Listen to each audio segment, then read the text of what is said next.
오늘도 오늘 예배에 함께 하신 여러분들과 온라인으로 예배에 임하시는 모든 분들 위해 주님의 평화가 함께 하시기를 축복합니다. 우리 주님의 평화가 당신과 함께 하기를 축복합니다. 같이 인사를 나눌까요? 네. 윤희선 형제님도 오신 것 같고요. 이용필 대표님도 오신 것 같습니다. 요즘 날씨가 가을인데 입동이 지났어요. 그런데 가을의 분위기는 너무나 아름다운 것 같습니다. 곳곳마다 물드는 단풍을 보면서 우리의 신앙도 저렇게 아름답게 물들어가면 정말 좋겠다, 이런 생각을 해봅니다. 바쁘고 분주한 시간들을 보내겠지만 우리 여러분들의 마음에도 정말 아름답게 물들어가는 그리스도인이 되기를 진심으로 축복합니다. 우리들은 매월 첫 주에 성찬을 하게 되는데 그때마다 읽은 말씀이에요. 오늘 여러분들이 읽은 말씀이 굉장히 낯익으시죠? 그죠? 고린도전서 11장 23절 26절 말씀인데 성만찬을 계속 진행해 오면서도 이 본문 말씀을 여러분들과 함께 나누지를 못했어요. 그래서 이렇게 생각을 해보면서 이 성찬에 우리들이 사경회를 갖고 지금 이 말씀을 나눈다는 것이 하나님께 너무 감사하기도 하고 또 그동안 같이 나누지 못했던 것에 대한 아쉬움도 가지면서, 그러나 너무나 잘하는 말씀이기 때문에 왠지 모르는 부담이 더 크게 와닿는 그런 내용을 가지고 묵상하면서 기도하면서 여러분들과 만나게 되었습니다. 이제 창립 25주년을 향해서 나아가는 우리 새사랑 교회 안에 이번 사경회를 통해서 성찬의 은혜가 점점 더 깊어져 가고 더 새로워져 가는 그런 은혜들이 있게 되기를 진심으로 축복합니다. 오늘은 특별히 나를 기념하라 라고 하시는 이 말씀보다는 나를 기억하라 라는 말씀으로 여러분들과 함께 하고자 합니다. 원래 기념이라고 하는 의미는 특정한 사건을 또는 성취되었거나 또는 어떤 가치가 있어서 축하를 하거나 되새기는 그런 행위를 뜻한다고 한다면, 기억한다라는 의미는 어떤 사건에 담긴 교훈과 그리고 경험, 그리고 어떤 고이 간직해서 되새기고 싶은 것으로 단순히 과거의 사건에 머무르는 것이 아니라 그로부터 받은 어떤 의미들을 아주 중요하게 여기는 것입니다. 그렇기 때문에 성경에서 기념하라는 의미를 기억하라는 의미로 해석해서 더 가깝게 풀어나가도 아무 무리가 없는 말씀이죠. 오라 주님의 식탁으로인 제자인 그 저자인 윌리엄 윌리모는 기억에 대해서 두 가지로 이야기를 합니다. 하나는 역사적인 기억의 의미입니다. 예를 들어서 조지 워싱턴을 기억하라 라는 말을 들었을 때 우리는 이제 이 세상을 떠난 한 저명한 그 영웅을 회상하고 그때를 살아가면서 무언가를 이루었으나 이제는 세상에 떠난 그 일을 기억하라라는 역사적인 기억을 얘기합니다. 하지만 우리들은 기억한다는 의미를 또 다른 뜻으로 사용하게 되는데 내가 누구인지 기억하렴이라고 하는 것이죠. 이를테면 교회에 어떤 어려운 일이 있을 때 누군가가 이렇게 말하기도 하는데, 이 상황에서도 여기가 교회이고 우리가 그리스도인이라는 사실을 기억해야 한다라고 하는 것입니다. 이때 기억은 단순히 과거에 일어난 일을 떠올린다는 뜻이 아니라 이 경우의 기억은 깨어나 눈이 띄어지는 것이에요. 정신을 차리는 것이죠. 그리고 갱신하는 것, 잊었던 무엇인가를 다시금 되새겨지는 것. 그래서 내가 누구인지를 기억하렴이라고 했을 때 자신이 누구인지를 알아야 된다는 뜻으로 의미를 둡니다. 그래서 이 두 가지 기억 가운데서 우리 그리스도인들은 성찬을 통해서 내가 누구인지를 알아야 한다는 것이죠. 그 성찬 앞에서 우리들이 내가 누구인지를 알면서 나를 깨워야 된다는 거예요. 그분이 여기에 계신다. 그러니 눈을 떠라. 주님이자 친구이신 그분이 지금 우리와 함께하고 계신다. 그래서 혹은 내가 진실로 누구인지를 알아야 된다라고 하는 것을 이 기억의 뜻으로 가져옵니다. 바울은 고린도 교회에 성찬을 대할 때 어떤 태도로 맞이해야 되는지에 대해서 복음서에서 들려주신 예수님이 정하신 말씀, 그것을 오늘 우리는 성찬 제정의 말씀이라고 하죠. 한 절 한 절 한번 살펴보면서 우리들이 어떤 기억을 해야 되는지를 한번 배워보도록 하겠습니다. 고린도전서 11장 23절에서 24절 말씀을 같이 읽도록 하겠습니다. 시작. 주 예수께서 잡히시던 밤에 떡을 가지사 축사하시고 떼어 이르시되 이것은 너희를 위하는 내 몸이니 이것을 행하여 나를 기념하라 하시고 아멘. 예수님께서 떡을 가지시고 감사 기도를 드리신 후에 떡을 드시면서 내 몸이다 라고 하신 말씀, 이것은 자신의 몸을 대신 내어주어 모든 사람들을 죄에서 구원하신다는 희생과 사랑의 실천을 상징하는 말씀입니다. 그래서 이러한 기억을 가진 신앙의 공동체는 실천의 기준을 세워주신 것이죠.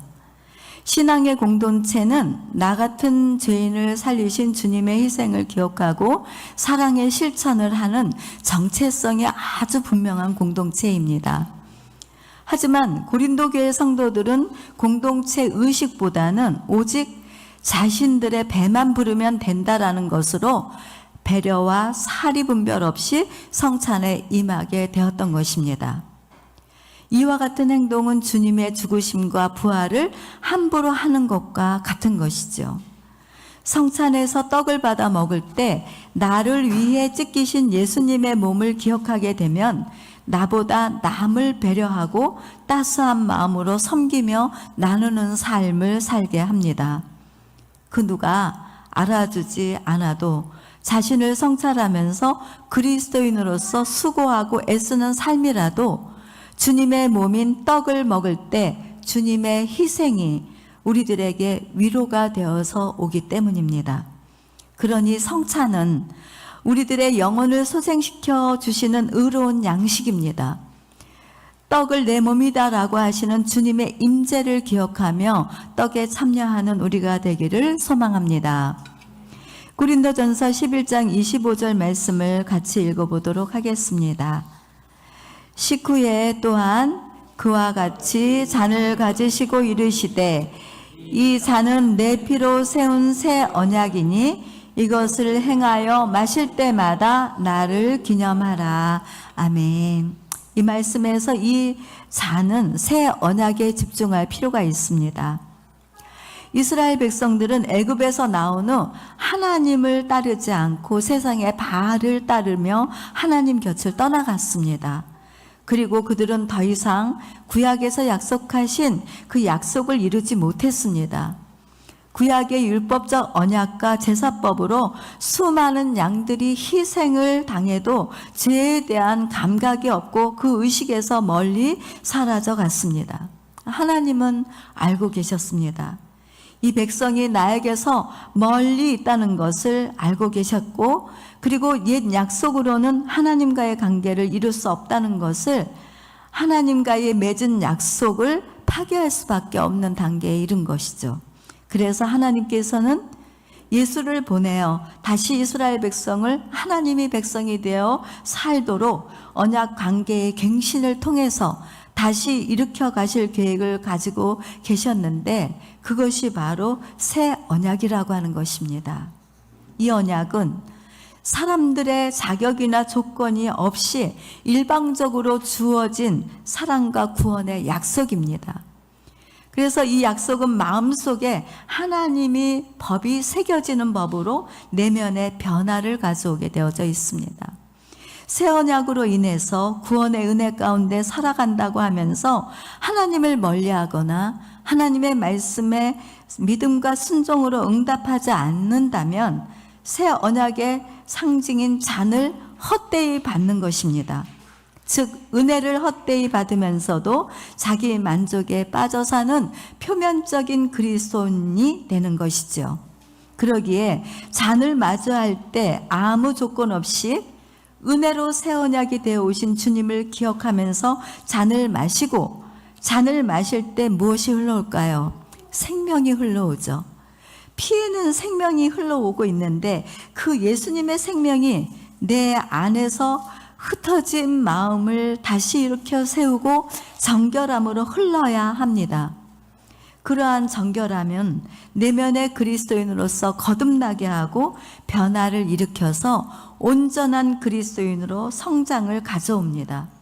그러므로 잔을 대할 때 새 언약으로 오신 예수님의 무조건적인 사랑을 기억하면서 성찬에 참여하는 우리가 되기를 바랍니다. 우리 고린도전서 11장 26절 말씀을 읽어보도록 하겠습니다.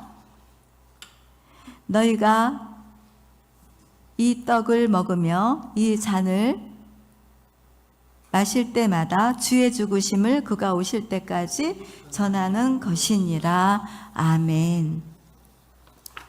소외교회 성도들의 성찬은 나 같은 죄인을 살리시고 하나님의 자녀 삼아주신 그 은혜 속에서 매일매일 모일 때마다 떡과 잔을 나누면서 주님을 기억했습니다. 죽음에서 부활하신 주님이 지금 여기에 함께하고 계심을 기억했기 때문에 과거의 사건에 매달리지 않았고 오히려 말씀과 기도로 부활이신 예수님을 전하며 서로에게 힘과 용기를 주고 위로와 배려를 아끼지 않았고, 또한 가난한 이웃들에게 자신의 재산을 팔아서 나누어 주었고, 병든 자를 위해서 기도했고, 소외된 이웃을 향해 자신의 살과 피를 나눌 수 있는 깊이 있는 그리스도인으로서 변해서 갔습니다. 그래서 주님을 기억하며 이루어가는 신앙의 발걸음은 나를 넘어서 너에게로 나아가서 주님의 살과 피 안에서 죽으심과 부활의 그 증표를 남기는 삶을 살게 합니다. 주님을 전하기 위하여 온갖 핍박 속에서도 신앙을 지키고 말씀에 순종하여 증거하는 삶을 사는 데 있어서 고통이 따라온다 할지라도 오히려 그 고난을 기쁘게, 장차 올 미래의 하나님 나라를 소망하면서 기쁘게 세상을 이기며 나아가는 것입니다. 그들은 떡과 잔을 먹고 마시며 주님의 임재를 느꼈습니다. 그리고 그 은혜가 흘러가도록 주님이 오시는 그날을 기다리면서 복음을 전하며 살았다는 이야기입니다. 우리가 요즘 책을 읽으면서 느끼는 것 중에 하나가 배고픈 사람에게 밥을 주는 것이 전도이다. 결국 복음은 그렇게 흘러가야 된다라고 했는데, 이 초대교회의 성도들은 성찬을 통해서 그와 같은 일들을 실천에 옮길 수 있는 능력을 갖고 있었다는 이야기입니다. 여기에 모인 우리들도 똑같이 고백하는 예수님의 사람들입니다. 그러므로 우리들도 십자가에서 죽으시고 부활하신 예수 그리스도를 성만찬에서 만날 때마다 이 세상에서 온 세상의 구주 되신 그 예수님, 그 예수님을 주님이 오시는 날까지 전하며 살아가는 우리의 모습이 되기를 축복합니다. 예수님께서 잡히시던 날 밤에 다락방에 모인 제자들을 한번 생각해 보았습니다. 이들의 모습을 보면서 그 시대에 모두 소외를 당하거나 인정을 받지 못했거나 도시가 아닌 어촌에서 가난한 삶을 살았거나 배척을 당해 산속에서 살았거나 삶에서 소망을 잃어버린 하나님을 떠나 살던 사람들이라는 것을 기억해 볼 수 있었습니다.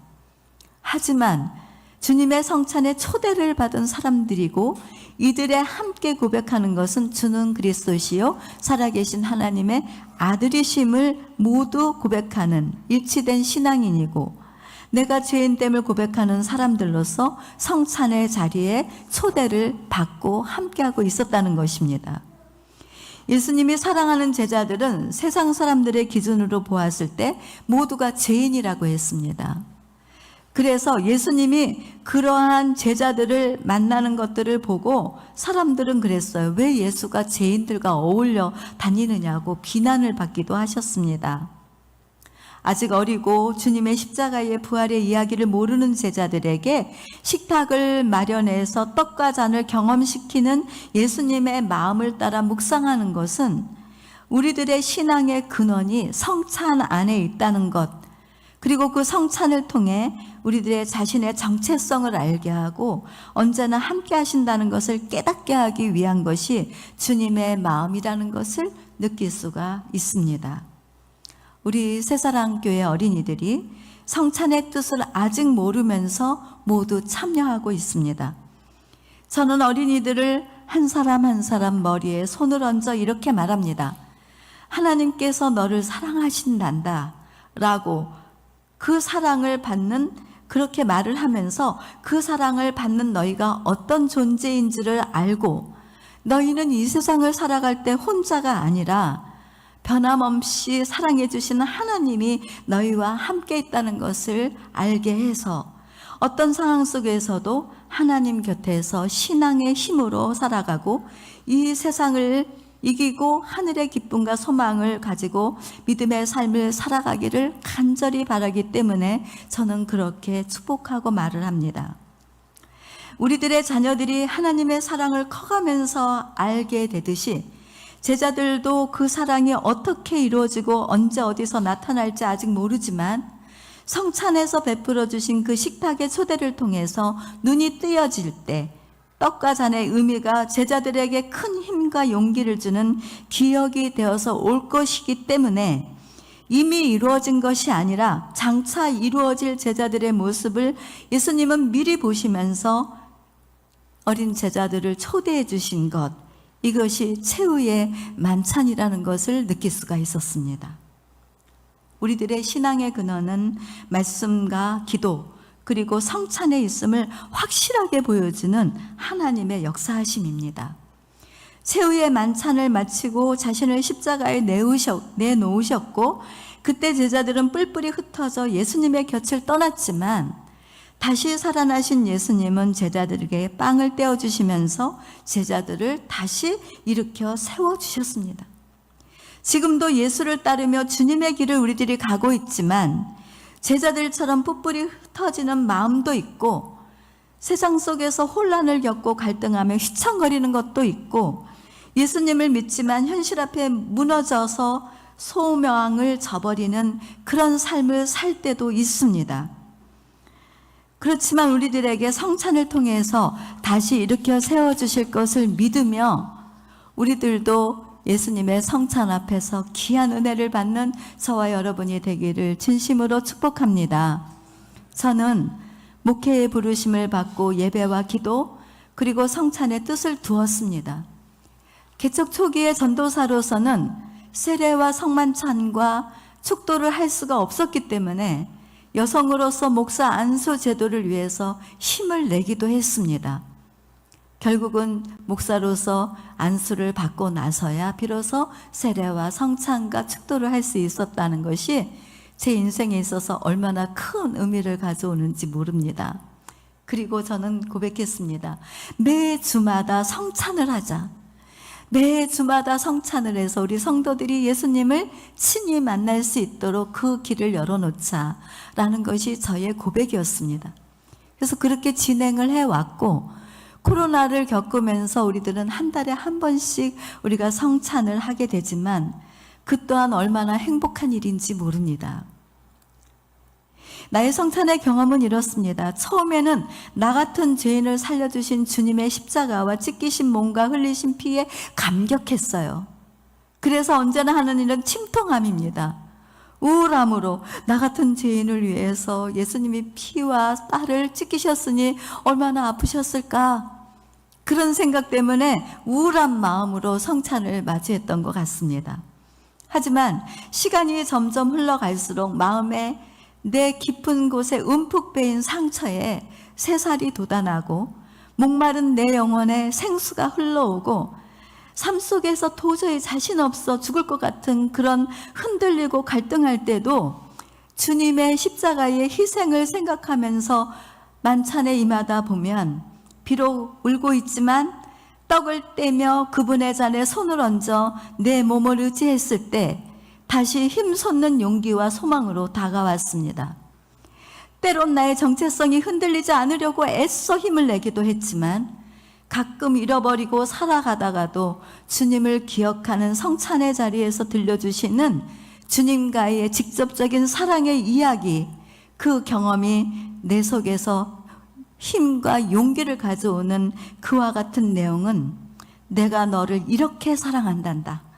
그리고 지금도 여기에서 너와 함께 있단다라는 이 깨달음이 내 속에 울려 퍼질 때마다 나는 살아갈 용기, 죽음보다 사는 것이 더 좋다라고 고백을 했습니다. 윌리엄은 주님의 만찬에 참여하는 그 자리가 곧 그리스도인으로서 정체성을 형성하는 자리, 자양분을 얻고 삶의 방향을 바꾸는 자리, 성장의 자리라고 그렇게 말하고 있습니다. 주님께서 주시는 떡과 잔을 통해 우리들로 하여금 그리스도인으로 부르심을 주신 확신을, 그리고 성찬에서 영혼의 소생함을, 그리고 앞으로 우리들의 삶을 어떻게 살아가야 하는지 방향을 바꾸는 자리, 점점 성숙하고 성장하는 자양분을 얻는 성찬이 되기를 기대하면서 세상에서 가장 맛있고 풍성한 식탁의 자리에 참여함이 이 세상 그 어떤 비싼 음식으로 환대를 한다고 해도 주님의 식탁과 베풀어 주신 성찬과 감히 바꿀 수 없는 맛있는 영혼의 양식이라는 것을 믿으시기 바랍니다. 그것은 우리들이 영혼에 잇대어 살아가는 모든 그리스도인들로서 우리를 부르셨고 초대해 주셨기 때문이죠. 그러므로 주님의 식탁으로 초대하셔서 떡과 잔을 먹고 마실 때 주님을 기억하며 나누는 즐거운 식사가 되고, 어떤 값비싼 음식을 먹어도 체험이 없는 공허함이 있는 사람들에게, 또한 사랑의 목마름이 있는 사람들에게 예수님의 십자가의 죽으심과 부활하신 우리의 구주 되신 기쁨의 소식을 전하며 살아가는 우리들의 아름다운 모습이 되기를 주님의 이름으로 기원합니다. 아멘. 우리 이 시간 거듭의 기도를 드리도록 하겠습니다. 성찬은 우리들을 위하여 마련해 주신 주님의 식탁입니다. 성찬을 마주했을 때 우리들은 어떤 마음으로 임했을까요? 오늘 들려주신 말씀 속에서 여러분이 기억해야 되는 건 무엇일까요? 나 같은 죄인을 살리기 위해서 희생하신 주님의 찢기신 살과 흘려주신 언약의 피를 우리들이 기억하면서 과거에 묶이지 않고 장차올 미래를 향해서 우리의 마음이 다시 새로워졌으면 좋겠습니다. 함께 거듭의 기도 드리겠습니다.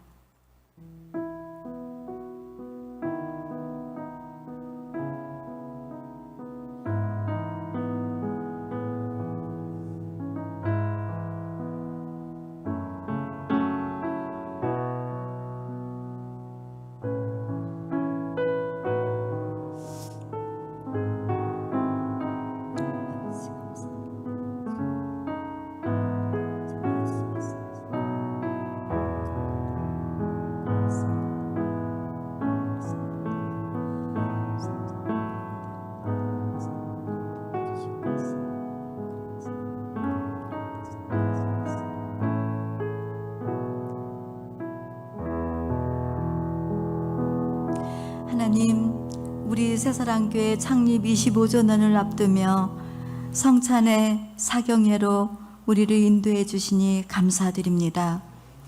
하나님, 우리들이 성찬을 대할 때 주님을 기억하게 하옵소서. 성찬의 자리에서 영의 눈이 뜨여서 주님의 임재하고 계심과 함께하고 계심을 보게 하여 주시옵시고, 주님을 만남으로 위로와 소망과 생명과 평안을 얻게 하여 주시옵시며, 살아가면서 겪는 그 모든 수고를 감당해 갈 수 있는 힘과 용기가 일어나도록 축복하여 주옵소서.